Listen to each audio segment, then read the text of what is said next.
Welcome everybody here in the glorious physics building, and also everybody online out in the peculiar columbarium that is the land of Zoom. It's an absolute pleasure to have so many people here to celebrate the Aylmer, which is our flagship lecture. So it's a really great pleasure for me to be introducing the Aylmer lecture. It's always a bright spot in the department's research calendar, but it's an extra special treat this year to have Professor Julia Smith, who is the Chichele Professor of Medieval History at Oxford and Fellow of All Souls College there. We're really very grateful to Julia for coming back, well, coming at all to give the lecture after it had to be postponed last year because of the thing, and also for coming in person, which is really lovely to see so many of my colleagues, even though you're all spread out. Julia will be known to many of you, be known to anybody who works on medieval history. She's built a career at several prestigious institutions, both in the States and in the UK, most recently at Glasgow and St Andrews, before returning to Oxford in 2016 to take up one of the principal chairs in medieval history in the country. Her publication record will also be familiar to you, ranges across the Middle Ages from the late antique period through the early medieval period. And she's worked very broadly on thinking about how to understand and think about that period in new and interesting ways. Her early work on borders and provinces in empire was something that kind of challenged ideas about frontiers. And then she moved on to think about Christianity and religious writing and how we can think about those things in early medieval Rome and the Christian West. She's also thought a lot about gender and has produced a very important volume on gender in the early medieval period with Leslie Brubaker. But many of these themes were picked up in Julia's second magisterial monograph, Europe After Rome, which if you haven't read, I would urge you to go and read. It's an excellent book for thinking about history, even if it's not your period. Julia's work is very good at thinking beyond the kind of ways that we should be doing history as well as her own period. And I think that book reflects a kind of wider theme in Julia's work, which is an interest in approaching people's understanding of their world as constitutive of what we should be looking at as historians, rather than things that we look to explain our own theories. And her insistence on variance and difference as something which is important to embrace and explore rather than to flatten out is a thing that I've always enjoyed about her work. Her interest has recently turned to the remains of this experience of a religious life and how this can again expand our understanding of the early medieval period, how life was lived and thought about by the people who thought about and lived that life. Currently, she's turning to the materiality of religion as it is practiced, so not only the relics of saints, but also the relics of how their cults were curated and presented and experienced, or in her much neater formulation, things which do things. And as part of this, she's been engaged in what she calls cupboard archaeology, digging through the remnants of worship and church furniture that remain in the kind of ecclesiastical built environment that we have around us. And I believe we're going to hear some of the fruits of those labours today. This evening, Julia is going to talk to us about relocating the holy places, Jerusalem in early medieval Europe. I'd ask you please to welcome to the stage Professor Julia Smith. Thank you all very, very much. And Lucy, thank you for such a generous introduction. I've never had the opportunity to begin a lecture before by saying how delighted I am that I cancelled. And deciding to cancel last year was one of the best things I've done in a very long time, because it means that I'm here with you today. And it's as much a delight and a treat for me to be able to speak to a real live audience, as well as a virtual audience all around the world, wherever you all are. To speak to a real live audience for the first time in something like 18 months, and I think probably the first time to an audience in the UK for about 3 years. And also to be able to share some ideas with more generally the York's Festival of Ideas. So it was a very generous invitation from the department to give last year's Aylmer lecture. And I'm delighted to know that out in the ether, we have members of the Aylmer family with us. I have to confess to minimal personal connection with Gerald. I read a lot of his work as an undergraduate, but I am very cognizant, as I know all historians are, of just how much he has done for history as a profession. And I don't just mean here in York as the founder of the department, but nationally. And so it's an honor as well as a pleasure and a delight to be here today.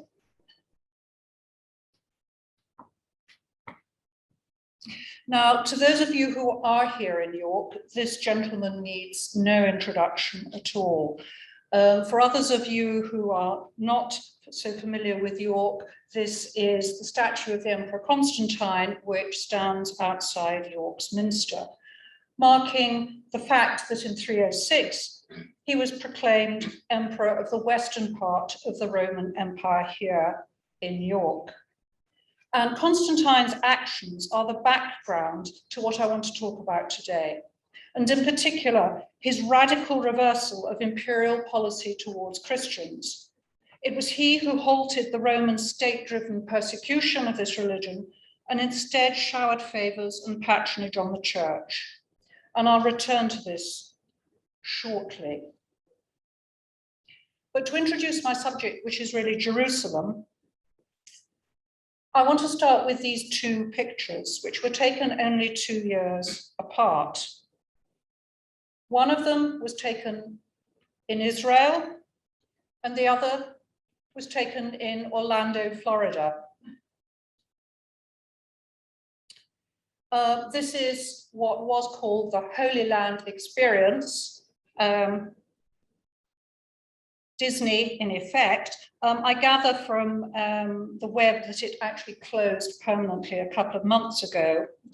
But it makes very graphically the point that is running all through my talk this evening, that Jerusalem could be found far away from its actual mountaintop location in the Middle East. And this, or Florida rendition of it, is just the most recent in a long line of Jerusalem's away from home. And I want very, very quickly to give you a few anchor points to unwind the time clock to get us back from 21st century Florida into the period that I want to talk about. We can do so via this Lego kit model of the Holy Sepulchre from the 17th century. You can see how it takes apart so that you can see right inside to the middle of it, that's on the right-hand side of your screen. And on the left, the baptistry of the cathedral in Pisa in northern Italy, which is built to the precise architectural measurements of the Holy Sepulchre in Jerusalem. And these are just two of many, many examples. But what I want to do this evening is to push this theme of Jerusalem's away from Jerusalem right back in time to its origins. And in the first part, I'm going to discuss when, how, and why this began. And in the second part of this lecture, I'll present some examples of the very characteristically early medieval manifestations of this that I've been working on recently. And that's where some of the cupboard archaeology will come in. Now, my starting point is a short essay that was published in 1999 by the very distinguished art historian Oleg Grabar on the landscapes of sacred space in medieval Jerusalem, where he discussed the pressure of the three great Abrahamic religions on the one city. And he summarized their effect with the memorable phrase, the liberation of memory from space, by which he meant the creation of three competing topographies of holiness overlying each other in a single city, that were competing in irreconcilable ways, as we all know too well so often when we switch on the news. Now, my concern today is not with either the Jewish or the Muslim topography of Jerusalem's holiness, which will only emerge tangentially. But I do want to take the idea of the liberation of memory from space and push it much further and back in time. And I want to do so via a double interpretative framework. The first is some of the work that has been done by a recent Jerusalem-based ERC-funded project on the visual and architectural translations of Jerusalem. And you can see from these book titles, The Holy Sepulchre Near Home, Between Jerusalem and Europe, Visual Constructs of Jerusalem, Jerusalem Elsewhere, Natural Materials of the Holy Land, and the Visual Translation of Place. Some of the ideas which have driven this work, which has been very essentially empirically driven, high quality exploration of primarily the architectural, but also some of the 2D rather than 3D renditions of Jerusalem in pre-modern Europe. So that's the first. And then the second is that, like many scholars in the humanities, I've been influenced by trends and paradigms in the social sciences of the past generation. And in particular, by work in anthropology, geography, and religious studies that deals with belief and things. And by things, I mean material things. Work that's within the very broad tradition which, to use shorthand, is often referred to as material culture studies. And in addition, there's another strand of recent work which has helped me think through, which is also from the social sciences, which is work on religion and place, or religion and displacement. And most of this falls within what's called, in a rather ugly way, the new mobilities paradigm. And out of it, it's possible to cherry pick some useful ideas for thinking about the pre-modern world. And the thrust of the argument that I want to put to you today is that between roughly 400 and roughly 900, Christians reimagined Jerusalem in ways that separated the biblical history from its topography, and also that in the same period, for reasons which I hope to make clear, biblical events and places, they turned biblical events and places into highly portable objects that appeared in many different European contexts and fulfilled a wide range of religious needs. So let's go back to Constantine and his empire. He started out here, right at the top of the screen, under the, can we lower it or get rid of the banner on the top, possibly? No, okay. York is just, well, you know where York is. York is just there under where it says mute.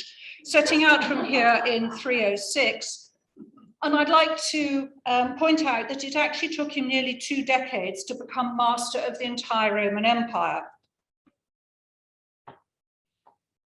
His capture of Rome in 312 is indelibly associated with his sudden reversal of treatment of Christians.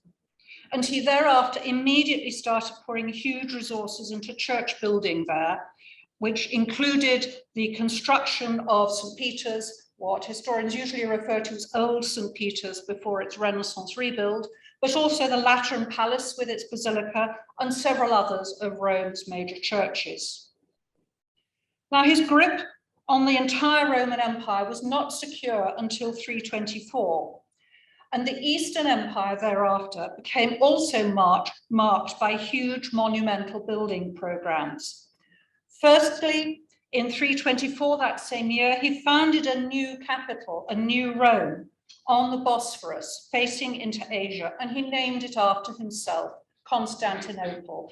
It's the city whose modern name is Istanbul, which is directly derived from the Greek through the Turkish for Constantinople. And then in 325, the following year, he financed a monumentalization of Christian history in and around Jerusalem, which included a major program of church building. So we have finally got to Jerusalem. There was one of the churches only on an Old Testament site, a place called Mamre, which is near modern Hebron, which is where Abraham was reputed to have entertained 3 divine strangers to a meal under the shade of a tree. We'll be back in Mamre in a bit. And the other 4 churches all celebrated key events in the gospel story at locations which, by the 4th century, were believed, attributed to have been the real sites of these events. One of them of Jesus' nativity in Bethlehem, another one of his crucifixion on Golgotha, a third very, very close by on the site of his burial, and finally one on the Mount of Olives outside the city where Jesus is believed to have ascended to heaven. So this program of church building is important to what I want to talk about. And let's now zero in on the topography of Jerusalem itself. The important thing to say is that its topography has changed hugely over not merely the centuries, but the millennia, but also it's a city which is built on two mountaintop ridges. There's one here and there's one here. There is a somewhat shallower valley between them, but then as you can see from the contours on this map, all the way down the eastern side, the southern side, and the western side are very, very steep drops indeed. Now, the ancient city was on this spur here, and this, what's a blank on this map here, was the site of the temple. And the temple had been sacked by the Emperor Titus in 70 CE, and the site left abandoned. And this was the foundational, or not foundational, but the most catastrophic event in Jewish history until the Shoah. Emperor Hadrian came along in 135 after a very, very serious revolt had rocked the city and the region. And he razed what was left of Jewish Jerusalem and rebuilt it and refound the city under a completely different name and changed its topography. He laid out this grid of Roman streets where the topography allowed it, and the ancient western wall of the city had run more or less down this street here. This marks the pre-Hadrianic boundary of the city. And down here in the southwest, he built a fort where he stationed a legion, the 10th Legion. And here in this area here was a forum with a temple in it. And then that was taken inside the new walls, which he built there. So when Constantine started his building program in 325, he ordered the construction of two linked churches, which were on top of Hadrian's Forum and the Temple of Artemis. One of them was the church over the site of Jesus's crucifixion on Golgotha, and the other of his tomb. And I'm going to come back to them in a minute.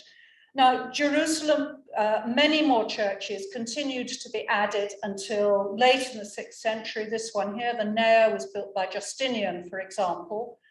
And then the Arab conquest of Jerusalem in 638 changed political overlordship of the city, but very little else, certainly for the first 50 years, until in 692, Caliph Abd al-Malik built the Dome of the Rock, the Haram al-Sharif, on top of the completely abandoned huge platform of the Temple Mount.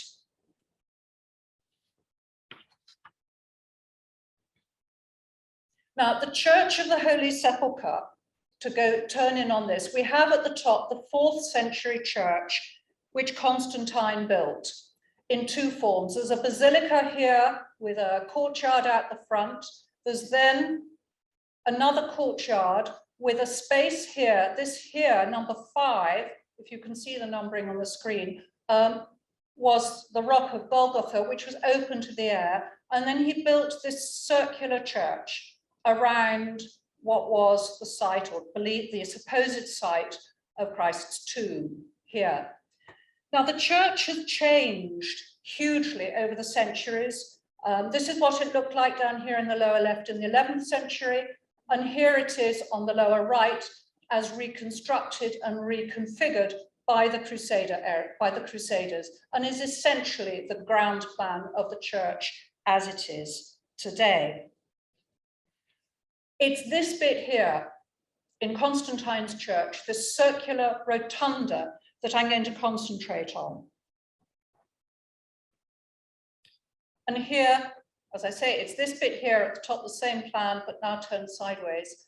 And what you see in this picture is this huge dome, which is essentially the church that Constantine built, towering over a very small building in the middle. It's commonly called the Aedicule, meaning the little building, that was built over the site of the tomb, which is where you can see these candles burning, and the entrance to it is here, where all these people are queuing up. Now, this version of the aedicule was built in 1808 after a fire and is very, very, very much larger than the original 4th century, which was basically a tiny crawl space.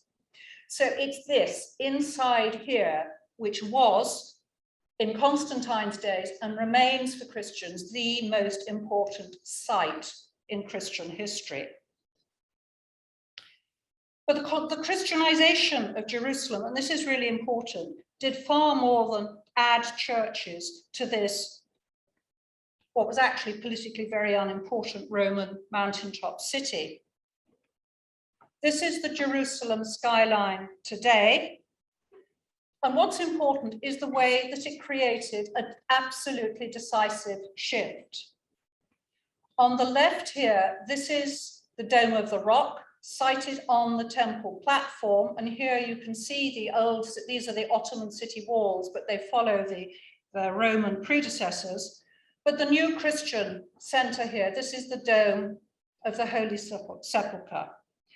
And the sense of Jerusalem as a city with two religious centers is the result of Constantine's decision to build this church here, facing over and against the valley, which you can hardly see that ran through here, but facing over and against the Temple Mount. And this transformed topography went hand in hand with the generation of new theological ideas about what Jerusalem meant from a religious point of view. And all medievalists are familiar with the theme of the church replacing the synagogue, the theme of the new law that superseded the old Jewish law. But my point is that here in Jerusalem, this had a topographical reality as the two sites faced off against each other. And 4th century writers comment on this, the way the city has changed its focus. And it's also important to bear in mind that Christians inherited the Old Testament understanding of Jerusalem, not just as a city of immense historical importance, but also a city of great eschatological, great future-facing importance. But they took this idea and developed it in their own characteristically Christian ways. And this short passage from the patristic author Jerome, written at the start of the 5th century, sums up just how complex Jerusalem as an idea had rapidly become. There are 4 ways of understanding Jerusalem, he wrote: the city that was burned by the Babylonians and the Romans, the heavenly city of the apostles. The name's interpretation as vision of peace indicates the church, and the souls of the individual believers who see God through faith. It's this stacked, multiple layering of meaning, which is characteristic of medieval interpretations of the Bible and creates the flexibility and, if you like, the intellectual wiggle room to make the Bible mean so many different things. But here it applies to Jerusalem. And it's this notion that Jerusalem can mean different things other than the city that was burnt, which underlies much of what I want to talk about. And this is also why recent scholarship on the relation of religion and place becomes useful. Because as the Holy Sepulchre came to supersede the temple in topographical and in conceptual terms, so what I now want to talk about is the way that events and objects associated originally with the temple in Jewish scripture and Jewish tradition were also relocated to the Holy Sepulchre. And hang on, you may feel a bit giddy, but I hope I can explain what I mean. Here we've got the plan of the Holy Sepulchre, and I've marked letters to correlate with the text on the screen. This is an extract from a short memo of what's where in Jerusalem that was probably written in the very early 6th century. And it describes what happens as you walk from, in the center of the city, the Basilica of Constantine here at A. This is the first of his churches, this great big aisled basilica. And going from there into Golgotha is a great court, that's at B, where the Lord was crucified, and the circle is around Golgotha. There is a silver screen around this mount and a dome open above. And the plate is there on which was carried the head of St. John the Baptist. And there is the horn with which David was anointed, and also Solomon. And there too is the ring with which Solomon sealed the demons. It's made of electrum. There Adam was formed. There Abraham offered Isaac his son as a sacrifice in the very place where the Lord was crucified. Now, what's going on here is that biblical, Old Testament, and also Talmudic traditions, which had been associated with the temple, have become appropriated and reapplied. These traditions have moved. The temple, if you remember, was built by Solomon, and very powerful Jewish tradition that was taken over in different guises by Christians. The legend was that he had a magic signet ring which could command demons, and that he had used this signet ring to get the demons to help him build the temple, and he had sealed them into the ground. So Solomon's signet ring, with which he sealed demons and with which he worked magic, is integrally associated with the temple. Another Christian writer had seen the horn with which David was anointed king, and then Solomon also somewhere else. But again, these are Jewish traditions which have moved, they've been transposed. Jewish tradition developed by the period of the Roman conquest to believe that Adam was created on the site which would become the temple, and also that it was there on that same site that Abraham had been about to sacrifice Isaac until God interrupted him. So you can see here that in the Jewish temple, a whole series of traditions had been agglutinated, had stacked up in the one place. But we find them all here transferred as sites of commemoration and meaning, and as objects like a ring and a horn of anointing into the Christian Holy Sepulchre.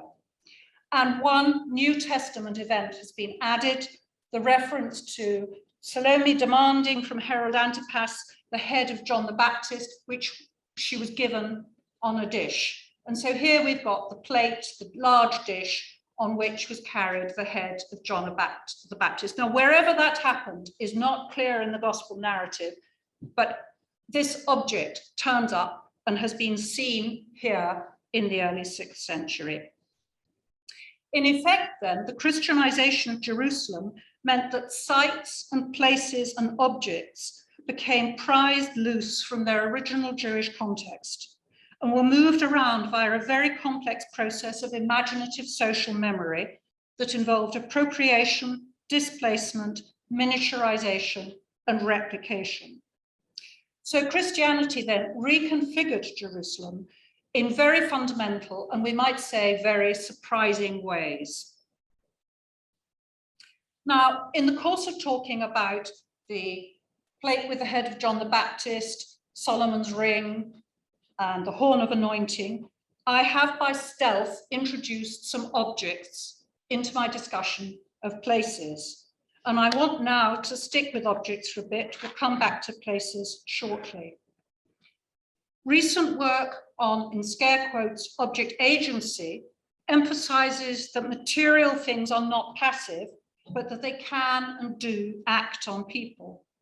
And some folk I know find this idea hard to grasp, but it does accord closely with some of the philosophical and religious ideas in late antiquity and the early Middle Ages about the very blurred relationship between the animate and inanimate worlds, and about the interactions between the material and non-material worlds. And it's an intriguing way in which modern social science theory, which social sciences has come up with, actually has got very powerful epistemological and ontological echoes of much, much earlier pre-modern patterns of thinking.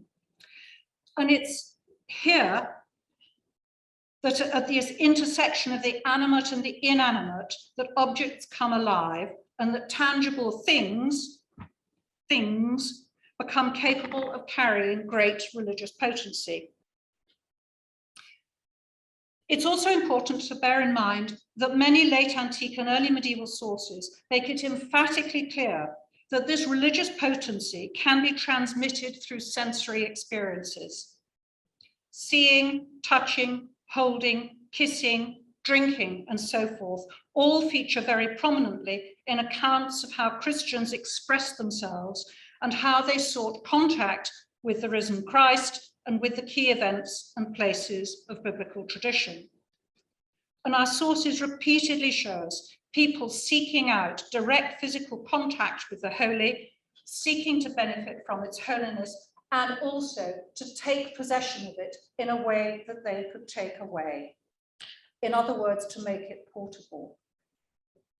We find an early example of this in a very detailed description that we have from a woman who probably came from the Iberian Peninsula, but who spent a considerable period of time in Jerusalem in 384 CE, who witnessed and described the liturgy and ceremonies of the Easter week.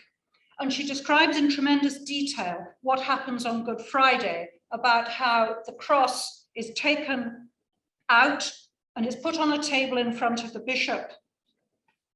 And we know that by this stage, fragments of the cross are being distributed very widely all over the place. But she gives us an insight into how they moved around when it wasn't through gift giving, through formal acknowledged procedures. She talks about the faithful who come up one by one to the table on which the cross is displayed. They stoop down over it, kiss the wood, and move on. But on one occasion, one of them bit off a piece of the holy wood and stole it away. And that, she explains, is the origin of the very high level security under which she had seen it. So removal could take other forms. It could be applied to the landscape as well. This is a rather later passage from a late 7th century right on the island of Iona. I won't go into all the issues that there are about this particular source, which would take far too long, but he records an alleged pilgrimage made by a gentleman called Arculf. And Arculf had gone around the Holy Land, including a visit to Mamre. And there at Mamre stands, rooted in the earth, the oak of Mamre, which is also called Abraham's oak, because once upon a time he entertained the angels under it. And Arculf, Adovnan tells us, who saw it with his own eyes, relates that there still remains a lopped stump rooted in the ground. It's been hacked away on almost every side by axes, with little splinters being carried away to the various provinces of the world out of veneration and remembrance of that oak. So taking pieces of Abraham's oak away everywhere throughout the world is what Arculf reported he had seen taking place. And he says it had once been a huge tree that had been put in a church, grown up through the roof of this church. All is left in his day is this tiny stump because everybody's been hacking it into it to take it away. Now, there are other ways of replicating and moving sacred objects from the Holy Land. Particularly replication. This is a very famous passage from a Frankish writer at the end of the 6th century from Gregory of Tours. Replication in a way that captured the essence of a place or an object. Now, the column on which Christ was scourged, column often referred to as the column of flagellation, is found in many, many, many of the reports about what to see where in late antique Jerusalem. Not always in the same place, but that doesn't matter. So Gregory describes how many who are filled with faith go to the column on which Christ was scourged. They make ribbons of cloth and tie them around it. And they take them away as blessings that will help against various illnesses. And because Gregory says, when Jesus was scourged, he clung so tightly to the pillar that it left the imprints of his hand on the pillar. Then by tying a ribbon around this pillar at this site, you transfer the presence of Christ's healing hands into the ribbon and can take it away. So these three passages that I've put on the screen are examples of the sorts of behavior which drive the self-replication of many biblical places and objects, and which was soon thereafter extended first to biblical personages, particularly patriarchs, and then also to Christian martyrs. And as many of you will be aware, I've been talking about objects which our sources also very commonly term relics. I'm contending then that relics emerged at the intersection of biblical history, Christian exegesis, instincts about the religious power of material things, and the urge to possess and to keep hold of.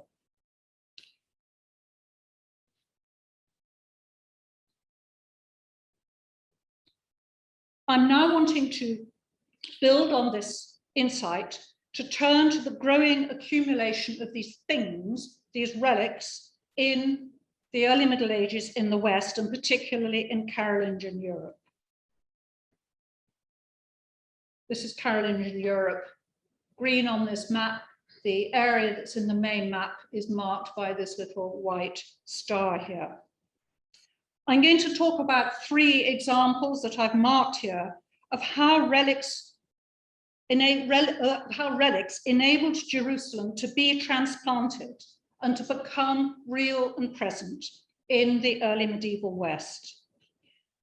My focus is on sources from the Empire of Charlemagne and his immediate successors, in other words, from the end of the 8th and 9th century, and it's simply for reasons of the vagaries of the survival of archival material that they all come from the Paris region.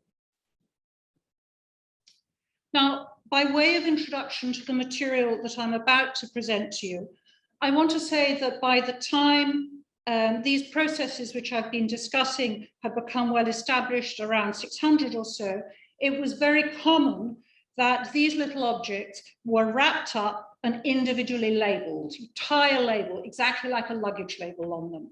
And sometimes they were also inventoried in lists. Now, these tiny, tiny parchment labels survive in their hundreds from the very early Middle Ages. And I've been working on them for several years. They've been hiding in plain sight, in effect, and I've gradually assembled a corpus of something in the region of 400 or 500 of them. And I'm just going to then give you the examples from these three sites and see what we can do with them to think about Jerusalem.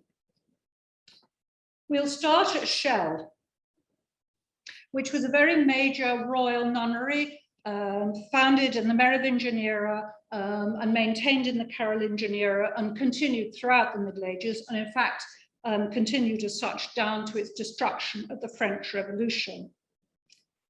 Now, which is why I can't show you any surviving buildings. Now, in 1983, there was an extraordinary discovery in the parish church of a huge collection of early medieval relics, which had survived the French Revolution. Someone must have taken them and hidden them. And in 1983, the parish priest opened up a late 19th century reliquary. And what you see is the first photograph that was taken of what was inside. This is what one friend of mine once referred to as scuzzy gunk. A lot of dirt and fluff, but these little tiny, tiny, tiny bundles with parchment labels attached to them. And that, in the early Middle Ages, is what relics were. Now, of these relics from Chichele, they have since been, the labels have since been disassociated from the bundles and the textiles. And what I'm now going to show you is simply the labels as they've been curated and digitized in the Archives Nationales.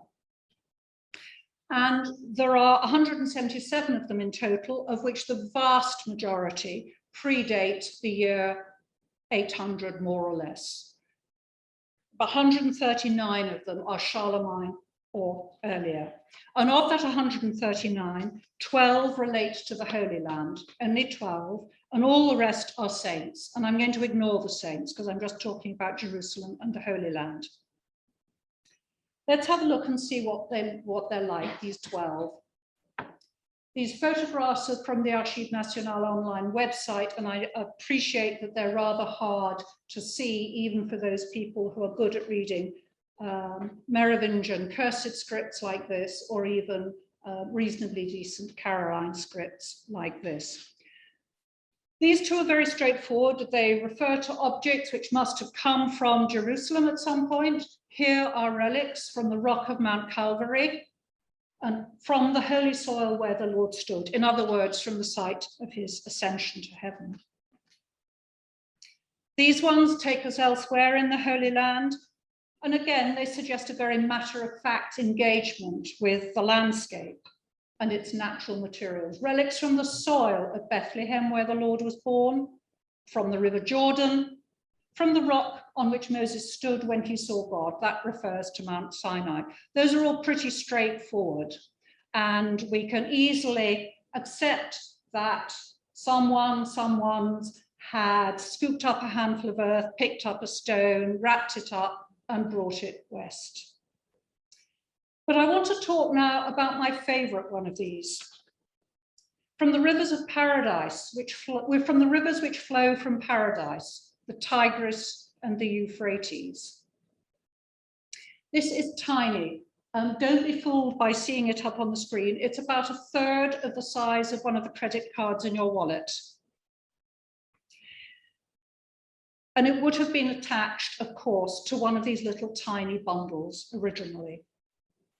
It's taken me a very long time to work out how to make sense of it, but I now realize, and this is what I want to share with you, that it was almost certainly confected in the West as a teaching tool. And I want to explain to you now why I think that. And we have to bear in mind that hardly anyone in the early Middle Ages had actually been to Jerusalem, quite apart from to the rivers of paradise or even the real Tigris and Euphrates. But even though hardly anyone had been there, everyone had heard about it, especially in the liturgy. And literate people had read about the Holy Land, primarily in the Bible, but also there were a lot of books of classical geography, and there were pilgrim accounts, and I've quoted briefly from some of them earlier. And by the late 8th century, when this was written, the process of making biblical history fit, in scare quotes, with classical history and geography had been underway for 400 or more years, an effort to try and merge and sync and dovetail, or one might say shoehorn, the biblical narrative to conform with the heritage of classical history and geography. Now, that fitting together involved a long and complex and intellectually fascinating program of compiling different sources, condensing them down into sort of Reader's Digest-like kits of information. And in the process, in this age of manuscript transmission, a lot of muddle and confusion crept in. And some of these handbooks, by the way, are bluntly garbled, but this is all people in the West had.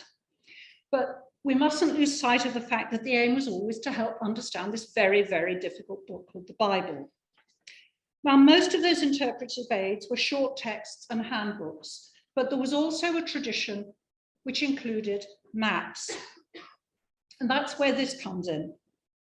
What you see on the left is a late 8th century map from a manuscript now in Albi, which is recognizably a derivative of a classical map of the Roman Mediterranean. And if you turn your head tilting to your left-hand shoulder, you will see this is the Mediterranean here, with various islands and peninsulas, and the sketch here shows it much more easily.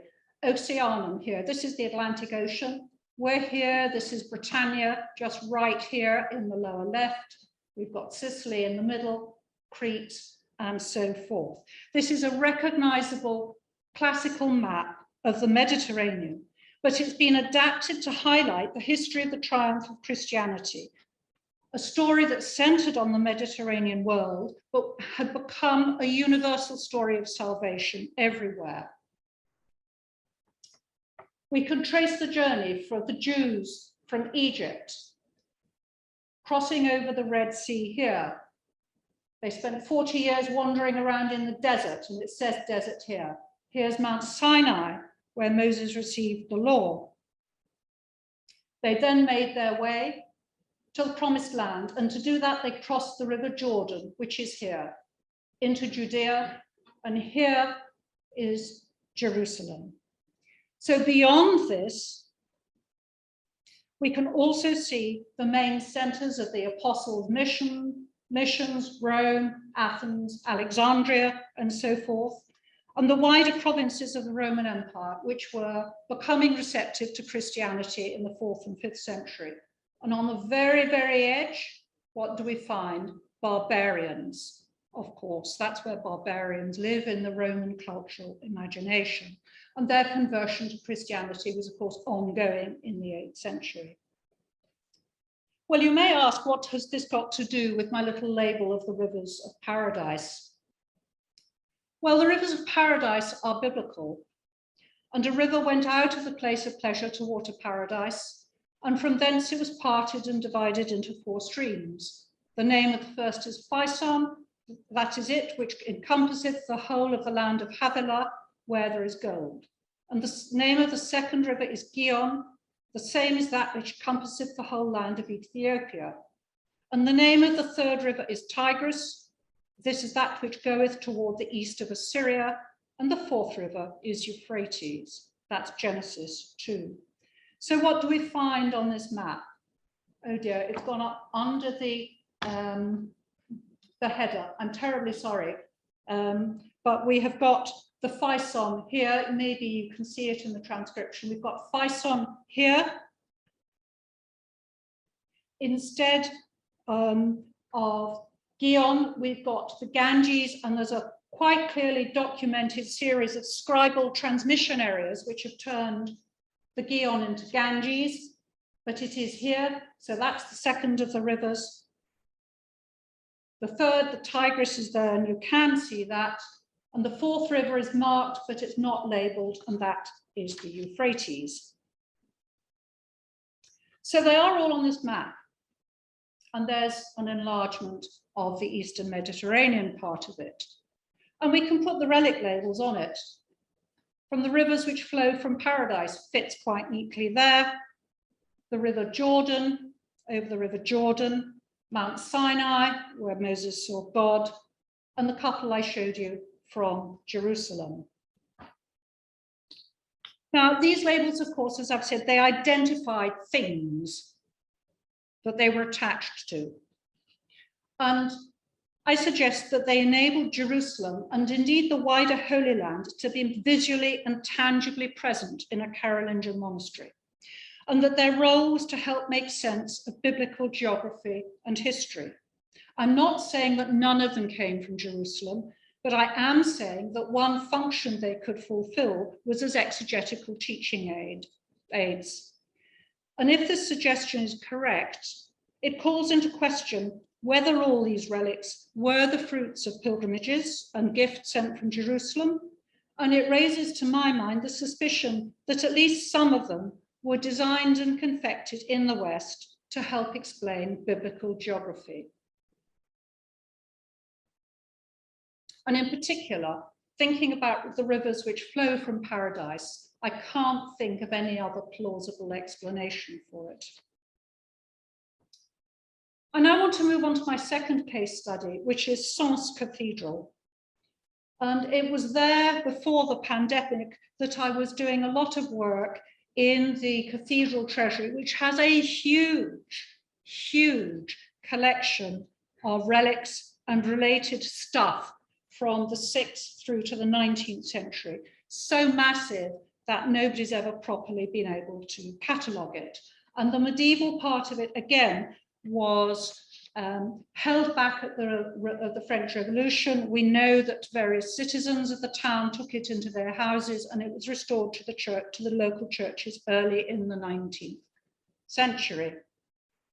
Now, rummaging in the cupboards, one day I found this. It's a piece of parchment with Caroline writing from the Carolingian era, may well be 9th century, but it's hard to say more precisely than that.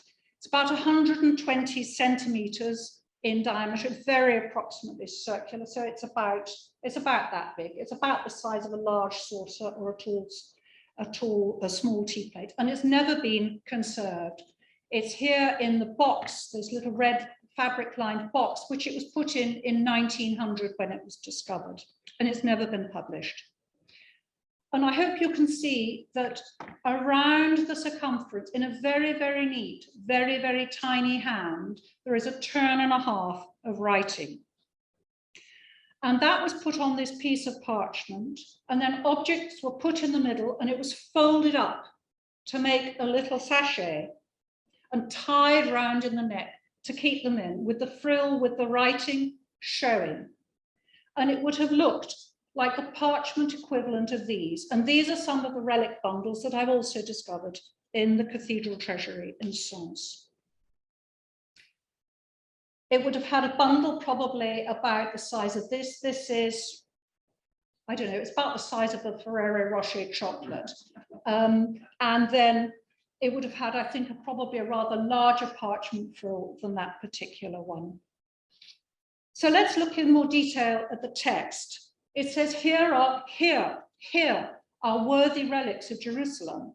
That is the Lord's sepulchre and Mount Calvary and the stone in front of his tomb, and the column of St. Mary where she appeared with the Lord, and the Lord's crib, and the column of the flagellation, and Mount Sinai, and the Mount of Olives, and the Lord's sponge, and the tunic of St. Mary. There are 10 items, all of them except one make complete and perfect sense. The column of St. Mary where she appeared with the Lord, nobody has yet been able to solve for me. If anyone's got any ideas, I'd love to hear them. Setting that one aside, it includes a neat narrative sequence from the crib, Christ's birth in Bethlehem, through the death and resurrection to his ascension on the Mount of Olives mentioned there.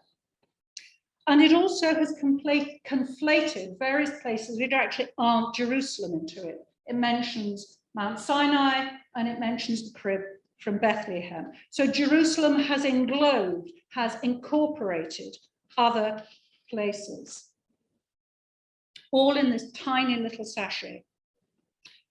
Now, the question I've been asking myself is why go to the challenge of writing very, very deliberately? It's not, you don't just do this sort of in a scrawl, this tiny, very, very neat writing. It can't have been at all easy to do on the parchment and then put the relics in the middle.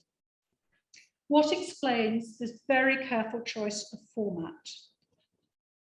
Now, I see it as a reference to Constantine's rotunda towering over the tiny aedicule. And remember that the early medieval aedicule was much, much, much smaller than this tiny object with this massive circular superstructure. And the text, of course, begins, here are worthy relics of Jerusalem. What we have, I think, then, is a miniaturization of Jerusalem that you can hold in the palm of your hand. I think it's an aid to devotional meditation, just as late medieval books of hours were. Whoever held it, if they were literate, could walk in the mind's eye around the holy places just by slowly turning it round and reflecting on the relevant biblical passages at each stage of a virtual journey.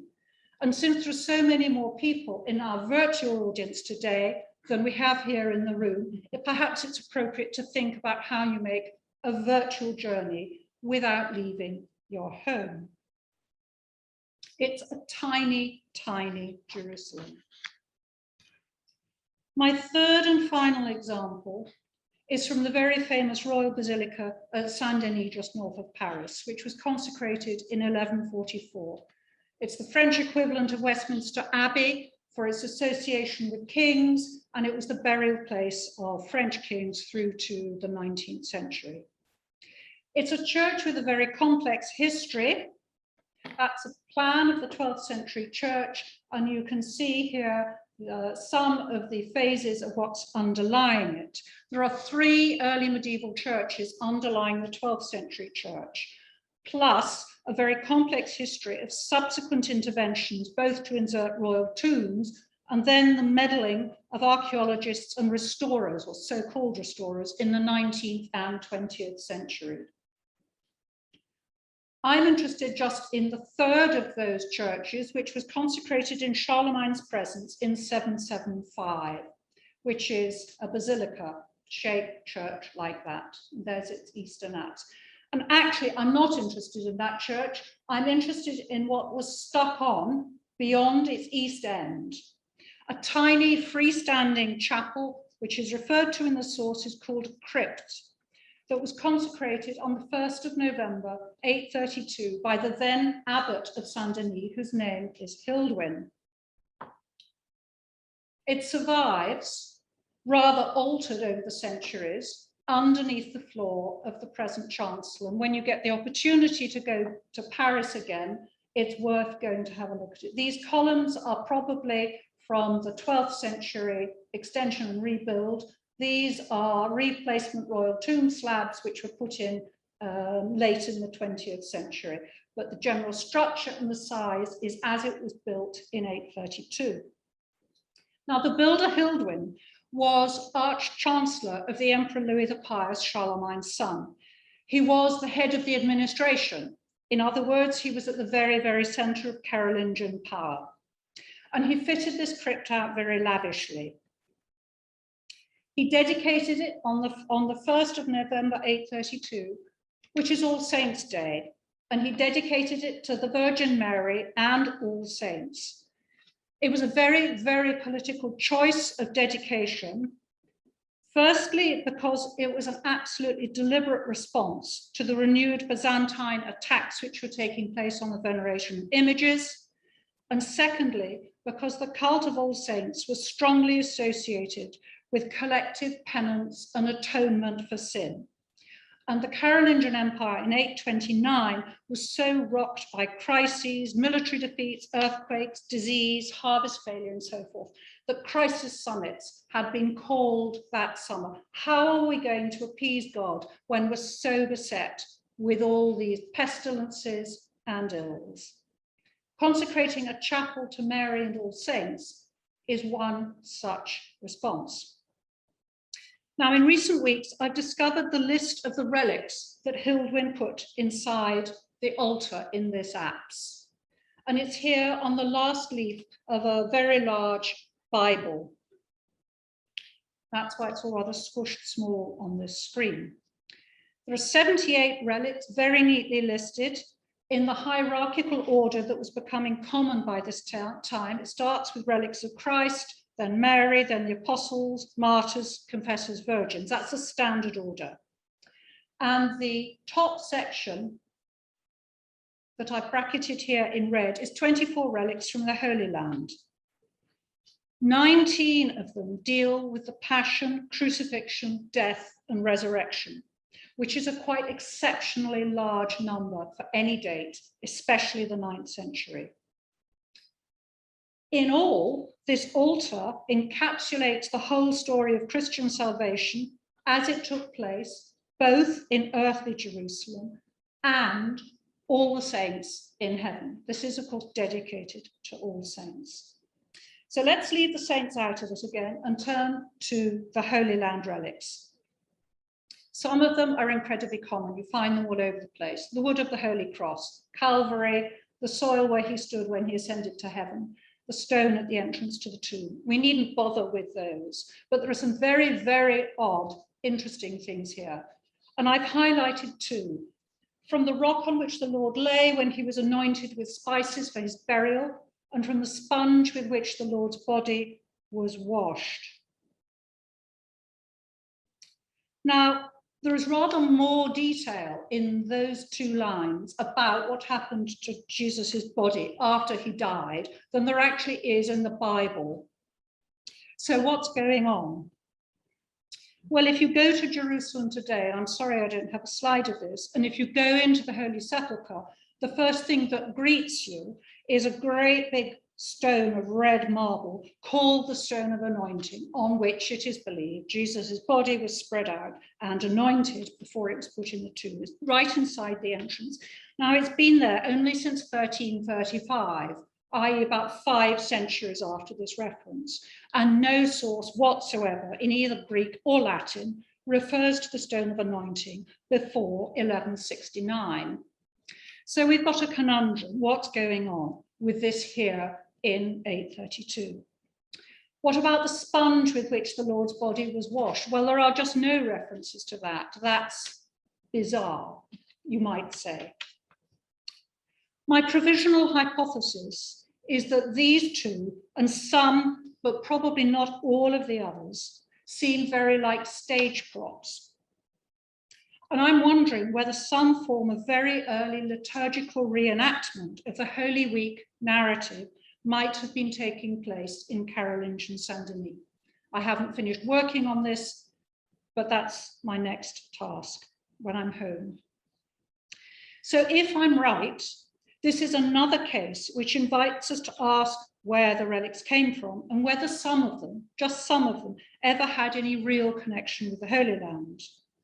I've already suggested that at least one of the shell relics was confected in the West, and I want to float the idea that some of the Saint-Denis ones were also made there, that they were products of the intense Carolingian desire to make Jesus's life and death present and tangible.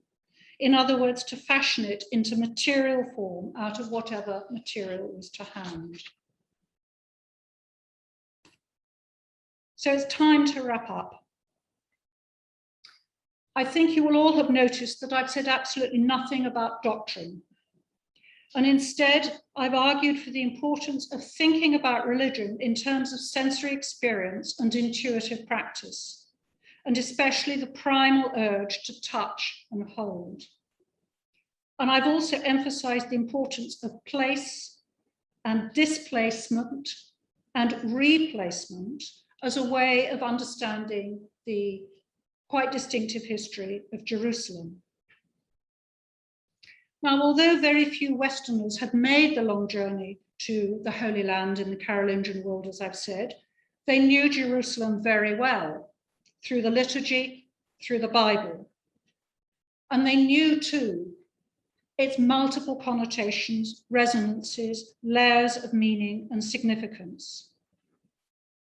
So as Jerusalem acquired new meanings, and as the doctrine of supersession, the doctrine that the new law superseded the old, came to dominate Christian thinking about the relationship between Judaism and Christianity, I've argued that the exegesis was the solvent which allowed collective memory of biblical events to be liberated from specific locations, leaving Jerusalem in a state where it could be reimagined elsewhere by means of tiny, highly portable fragments of the sort that I've just been showing you.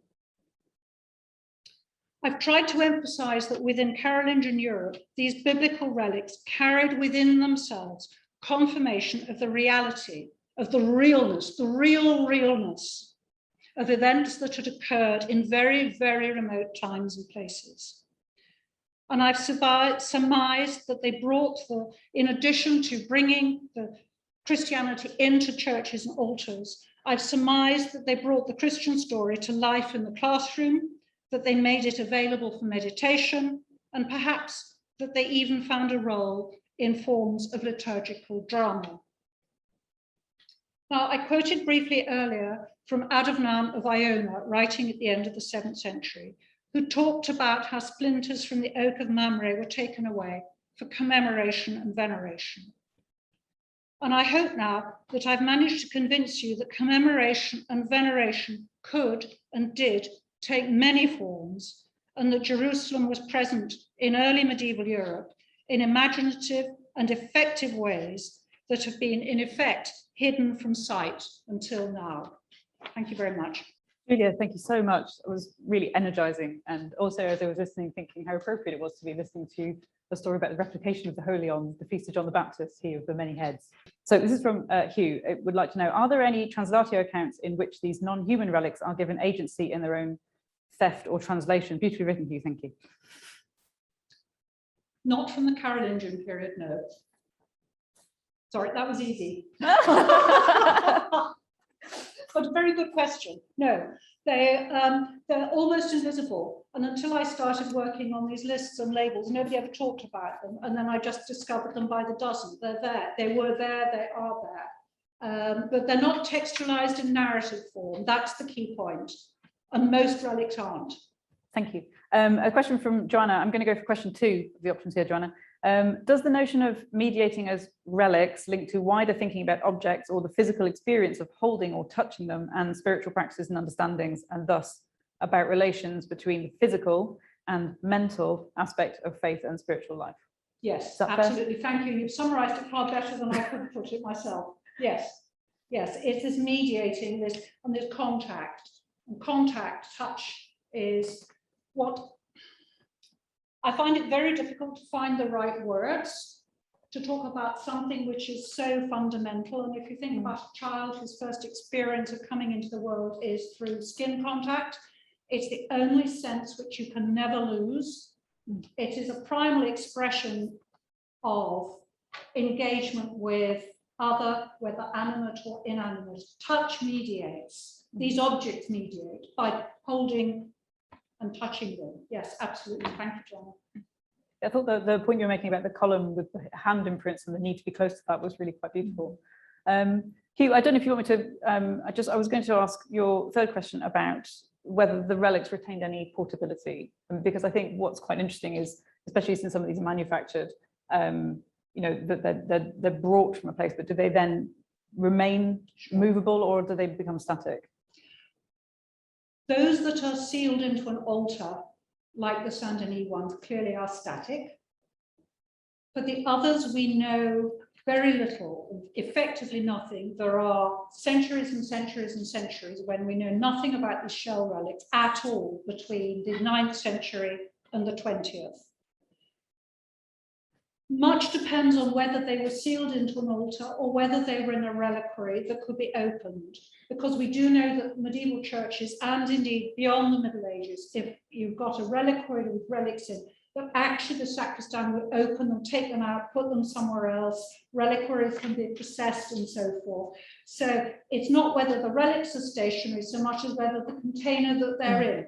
And of course, if they're in a portable altar, then that portable altar by definition is also movable. And there's been some very fine work done on a couple of 12th century portable altars that are about this big. They're about as big as the volume of the Monumenta, QUN, and the relics that are inside them.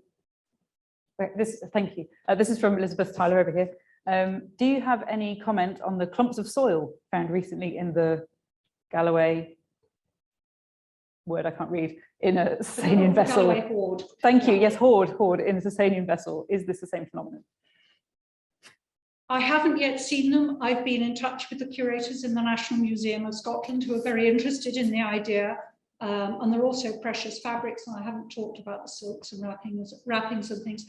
There's no reason why they couldn't be. I would be delighted if they've got the resources to do the detailed petrological analysis to see what the soil is. So we wait to see what comes out of the conservation labs, but it's quite possible in principle. Excellent, thank you. I think we're actually out of time, so we're going to have to draw a line under it there. But Catherine, I'll put your question to Julia later. But I just wanted to thank Julia once again for a very stimulating paper and for teaching us all something about a very important site and the many layers of remaking that it's undergone.